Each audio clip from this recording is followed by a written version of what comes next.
I'm so excited today because I'm driving one of the best looking cars made in the 80s. And it's not some Italian supercar. It comes from the good old US of A.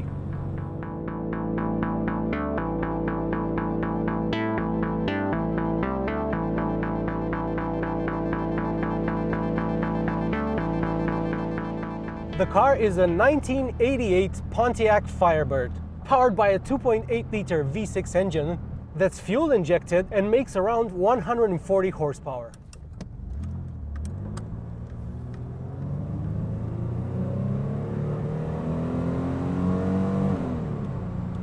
It actually moves.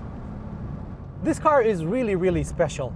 Its main draw, even today in 2023, is the way it looks. I mean, you can tell that its designers were not overburdened with crash safety or crumple zones or what would happen if you ran someone over in this car. But the result is such a sexy and delicate looking car. I mean, just look how little metal there is between the wheel arch and where the body ends. It's about this much. This car feels very low to the ground, and it is helped by the fact that the body is very rounded. It not only tapers underneath the car, but it does so towards the top, so the greenhouse narrows quite dramatically. I think it's called a tumble home or something. It's a fantastic piece of design. This car has the standard 15-inch wheels that were fitted to it from the factory. And even though you might think that 15-inch wheels would look small on a car this size, they really don't. And they are perfectly proportioned to match the look of this car. This is one of those cars that I think you would ruin if you fitted some sort of unsuitable aftermarket wheels to it. Let's see how quick it is in a straight line with around 135, 140 horsepower. Lifting its skirt, but then it goes, shifts at around 5,800 RPM. We're doing 60 now. It's reasonably quick, and the V6 is really smooth.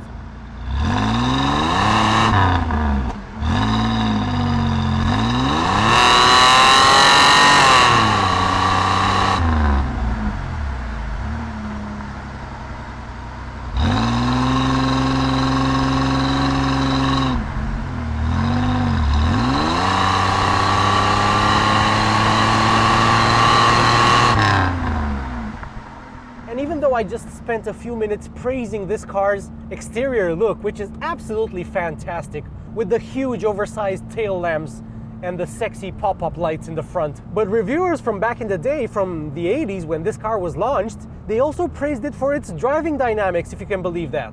So this is the third generation Firebird. It was launched in 1982 and it was in production until 1992, so exactly 10 years. Many engines were under its hood throughout its production run, including a very puny 2.5-liter Iron Duke engine, which was a 4-cylinder, and it produced just 90 horsepower, if you can believe that. It is such a sporty looking car with just 90 horsepower under the hood. Next, there was the earlier version of the 2.8-liter that I'm driving today, which had a couple of carbs and it made 105 horsepower, so 15 more than the 2.5-liter 4-cylinder. Then there were a few V8s, some of them were even turbocharged, but those were in the higher tier models, like the Trans Am or the GTA, which stands for Grand Touring Americana, apparently. This engine, the 2.8-liter, with fuel injection, is actually all right in terms of how it pulls.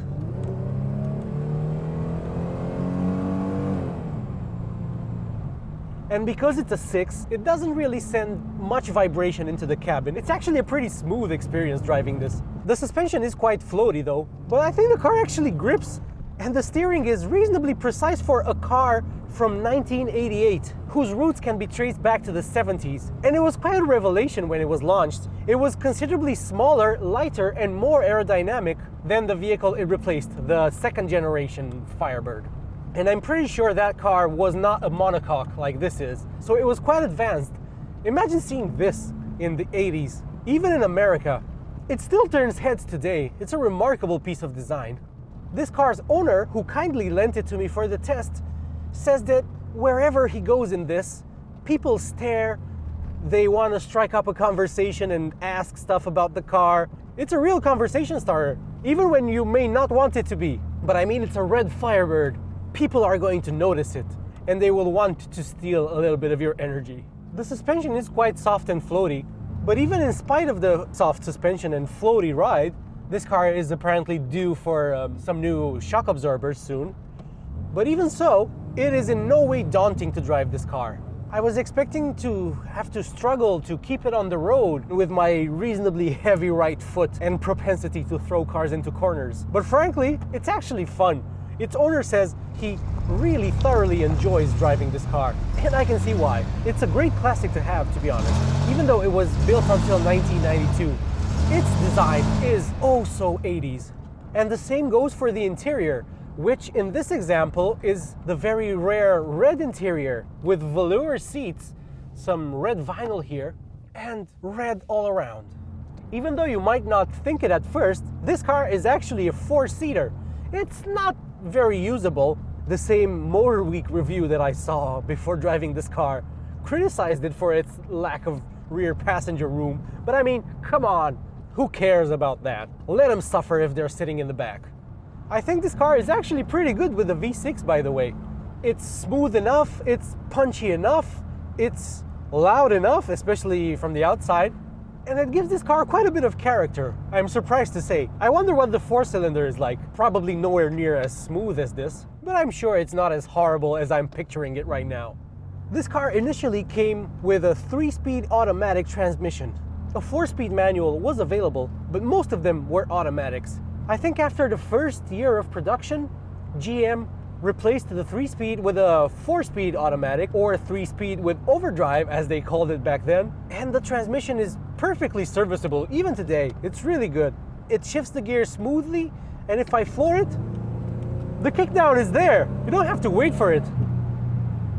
It's a good transmission, and I like the mechanicalness of everything. Funny how I already feel very at home in this car, and it's quite easy to drive. Visibility is fantastic. The only slight niggle I would say are the small mirrors, which look absolutely fantastic. I think they are some of the prettiest side mirrors ever fitted to a car.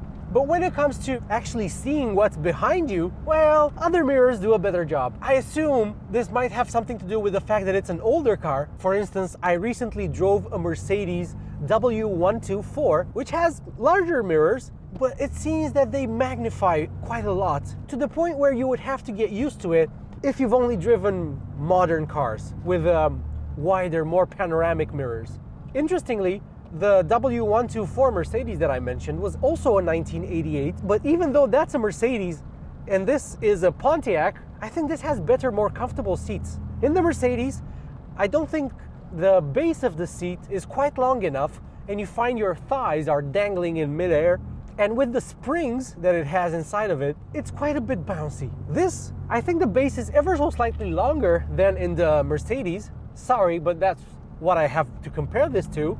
But you feel better in this car. It feels more comfortable. I don't think this would strain my legs on a longer journey. I'm really in love with this driving experience. This is such a cool car. Such a cool driving experience. And even when you throw it into a corner, it just grips. Granted, it does have modern Continental tires on it, which are new and in very good condition. But I think that even with some older and slipperier tires, this would still be quite a confidence-inspiring car.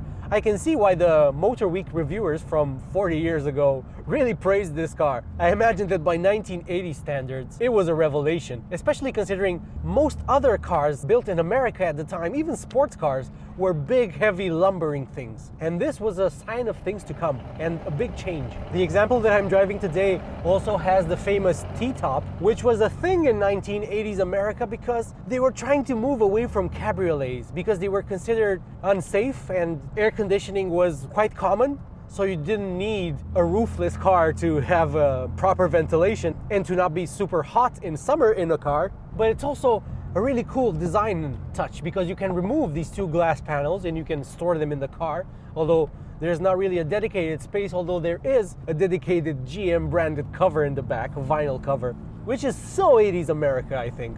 With the T-top panels removed, this almost gives the impression of a convertible. What a cool car. What a different experience. What a beautiful car. What a nice interior. Oh, and speaking of the interior, I will leave you with one fun fact and then I will end the video. This car has many Allen head screws fastening various bits of trim and little panels around the interior. But believe it or not all of them are real. Some of the Allen head screw things are actually fake, and they are there just as a decorative touch.